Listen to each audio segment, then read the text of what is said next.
mis siin salata, uued tarbesõidukid on muutunud nii mugavaks, et tunne on selline, nagu sõidaks tavalise sõiduautoga, ainult selle vahega, et sul oled palju kõrgemal, sa näed palju kaugemale ja tõsiselt mugav on.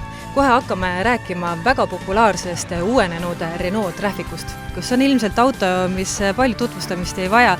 Kas tundub mulle kuidagi või on hästi palju populaarsust kogunud see auto just nii-öelda tiimiautodena või näiteks bändibussina? No, bändibussidena see on muidugi vaieldamatu lemmik nii Eestis kui ka mujal ja ta on tegelikult ju ka omas segmendis turuliider üle Euroopa, et ta on kindlasti hästi tuntud ja teatud auto. Ja nüüd on ta siis läbinud sellise värskenduskuuri. Nagu heade asjadega on seal, nagu väga hullusti ei ole mõtet rapsima minna, et nüüd väga kardinaalselt kõike muuta, et muutused on olnud minimaalsed, aga vajalikud ja põhjalikud. No, esimene asi on kindlasti välimus, et need, kes Traficut teavad, siis üht-teist on välimuse juures ikkagi natukene muudetud. Ja, see uus Trafic on nüüd eriti hästi äratuntav pimedas, et tal on nüüd siis uued Renault margi omased C-tähekujulised LED esituled. Ja need, kui see vastu tuleb, siis on kohe näha, et see nüüd on uus mudel. Ja olulised muudatused on siis nüüd toimunud kapoti all ja saadaval on nüüd esmakordselt siis ka automaatkäigukastiga versioon, et seda on hästi pikalt oodatud juba siin aastaid. Kindlasti on kliendid nüüd selle üle rõõmsad.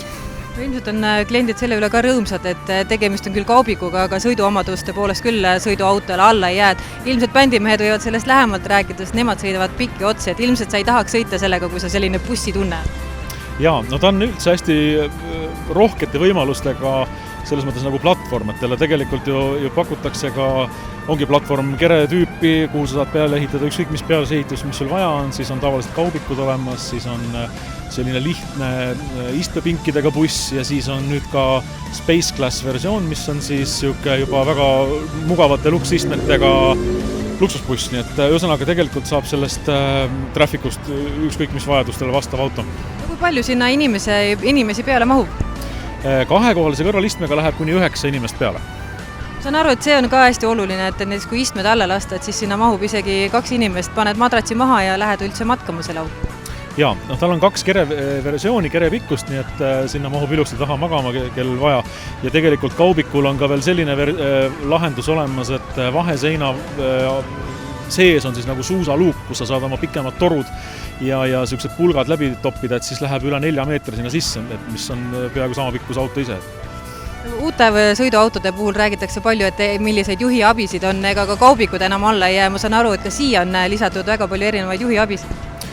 Ja ikka sellised, loomulikult mitte nii palju kui nüüd sõiduautol, aga ikkagi tänapäevased turva ja sellised juhiabisüsteemid on tal kõik peal.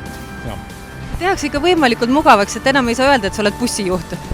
No minu meelest just selle bussiga ongi veel tunduvalt mugavam sõita kui sõiduautoga, sellepärast, et sa istud kõrgel, sa näed kaugele, sa näed palju rohkem ette.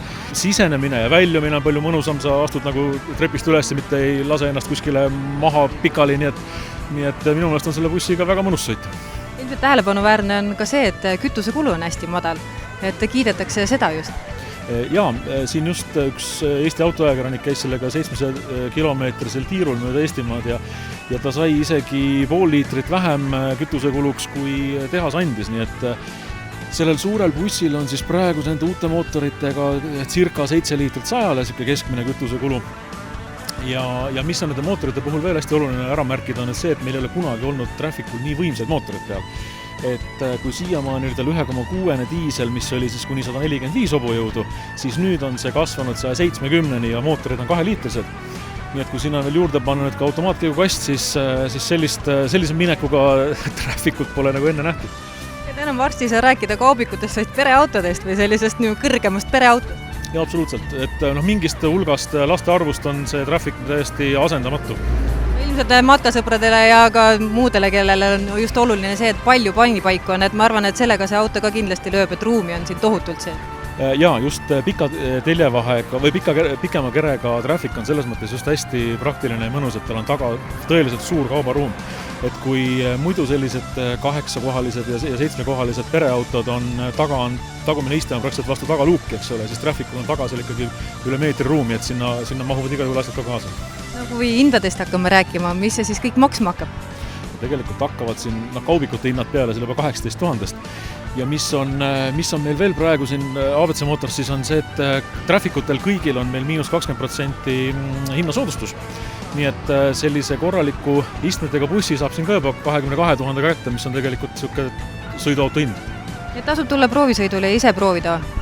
Uusi mootoreid kindlasti, see tõmbab kohe näo naerule, et kindlasti tulge läbi Paldiski maantee 105 ja proovige ise. Kuidas selle saadavusega on? Tavaliselt on, kui on sellisest headest asjadest juttu, et siis peab jube kaua ootama, et kuidas traffikuga on? Eks kiiremad saavad muidugi kindlamalt oma kauba kätte, et kui siin väga pikalt jokutama jääb, võib-olla tõesti saavad otsa. Nii et tasub ikka kiiresti sammud seada siia ABC Motorist? Jaa.